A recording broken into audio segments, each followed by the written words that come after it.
امثال دوسرا باب جو 22 آیات پر مشتمل ہے۔ اے میرے بیٹے، اگر تو میری باتوں کو قبول کرے اور میرے فرمان کو نگاہ میں رکھے، ایسا کہ تو حکمت کی طرف کان لگائے اور فہم سے دل لگائے، بلکہ اگر تو عقل کو پکارے اور فہم کے لیے آواز بلند کرے اور اس کو ایسا ڈھونڈے جیسے چاندی کو، اور اس کی ایسی تلاش کرے جیسی پوشیدہ خزانوں کی، تو خداوند کے خوف کو سمجھے گا اور خدا کی معرفت کو حاصل کرے گا، کیونکہ خداوند حکمت بخشتا ہے، علم و فہم اسی کے منہ سے نکلتے ہیں۔ وہ راست بازوں کے لیے مدد تیار رکھتا ہے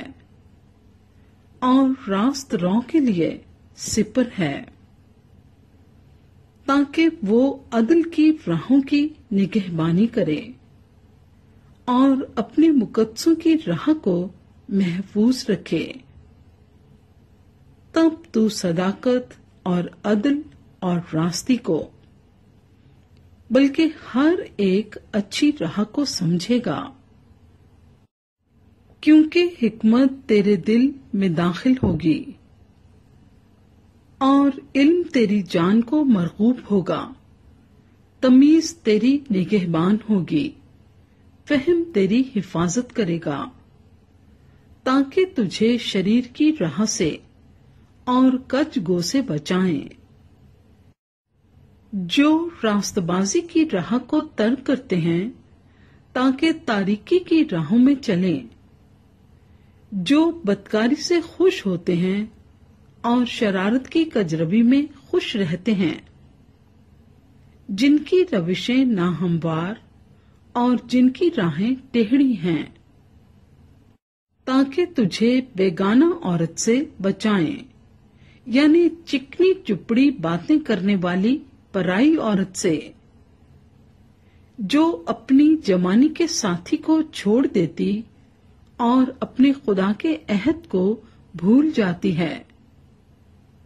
کیونکہ اس کا گھر موت کی اترائی پر ہے اور اس کی راہیں پاتال کو جاتی ہیں۔ جو کوئی اس کے پاس جاتا ہے واپس نہیں آتا اور زندگی کی راہوں تک نہیں پہنچتا، تاکہ تو نیکوں کی راہ پر چلے